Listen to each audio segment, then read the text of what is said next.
দৰং ওদালগুৰি জিলাৰ সীমান্তৱৰ্তী বৰনদী জাৰত নিশা ভয়াবহ অগ্নিকাণ্ডৰ ঘটনা।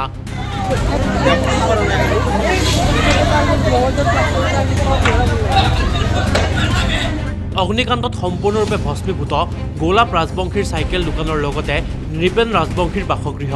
কোনো অচিনাক্ত দুৰ্বৃত্তই অগ্নিসংযোগ কৰাৰ সন্দেহ পৰিয়ালৰ লগতে স্থানীয় ৰাইজৰ।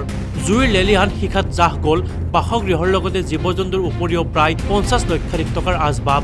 নিশা প্ৰায় 12 বজাত সংঘটিত অগ্নিকাণ্ডত কথমপি প্ৰাণৰক্ষা পৰিয়ালৰ 3গৰাকীকৈ সদস্যৰ। এই ভয়ংকৰ অগ্নিকাণ্ডৰ পিছত দুনি আৰু খৈৰাবাৰীৰ দুখনকৈ অগ্নি নিৰ্বাপক বাহনে নিৰ্বাপন কৰে জুই। পৰিয়ালটোৱে নৱগঠিত ভেৰগাঁও বিধানসভা সমষ্টিৰ বিধায়কৰ বিচাৰিছে সহায়। আনহাতে ৰাইজৰ লগতে অগ্নি নিৰ্বাপক বাহিনীৰ তৎপৰতাত ৰক্ষা পৰিল কেইবাটাও পৰিয়াল।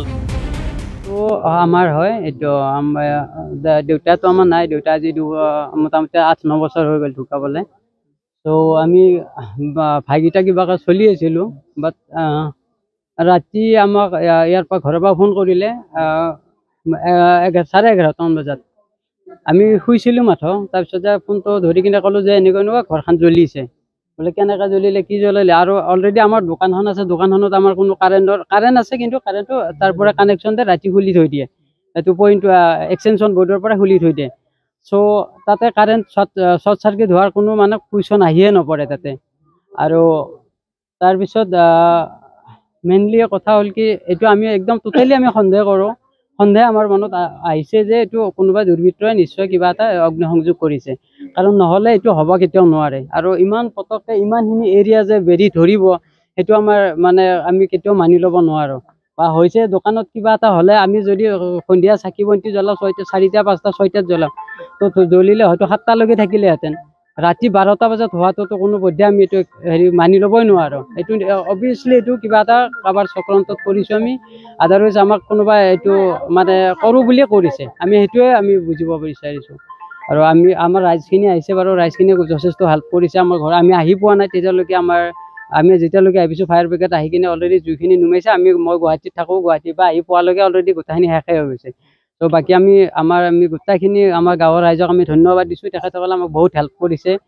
ত' গতিকে এনেকৈ মানে এইটো এটাই দুখ লাগিছে যে এনেকুৱা ঘটনা এটা, ইমান ডাঙৰ ঘটনা এটাক আমি কেতিয়াও কল্পনা কৰা নাছিলোঁ। ইমান ডাঙৰ ঘটনা এটা হ'ব বুলি ঘৰখন আছিল। বহুত সৰু পাই মই ক্লাছ মানে 10ৰ পৰা ওলাই গৈ কিনে ঘৰখন বনাইছোঁ। প্ৰথম ষ্টাৰ্টিং কিছিল মই ঘৰখন কৰিছিলোঁ। অকণমান পইচা আনি কিনে মই ইটা দি গাঁঠি কিনে ঘৰখন বনাইছিলোঁ। এই ঘৰখনত আহি কিনে থাকিব পৰা নাই, মই হাতী আৰু দুখৰ বিষা নাপায়। গোটেই ৰাতি ৰাস্তাত বহি আছোঁ মই ইমান থাকিব পৰা নাই, মই ইমানটোৱে আছোঁ ইভাগে কৰিছোঁ ঘৰখন।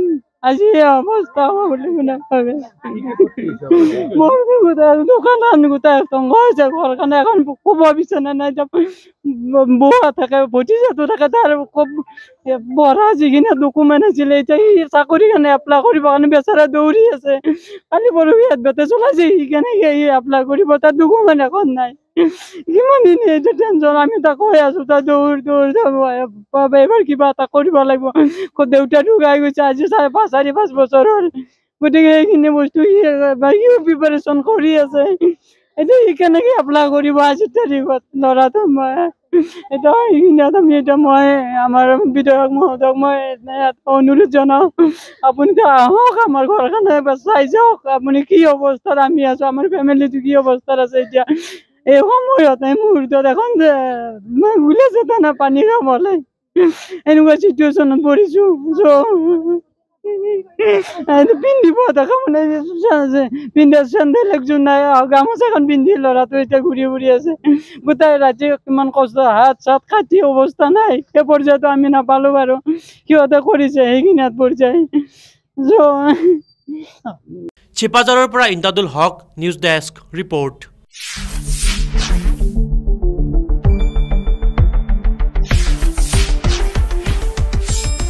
শুদ্ধ আৰু বিস্তৃত বাতৰিৰ বাবে চাই থাকক নিউজ ডেস্ক ৰিপৰ্ট।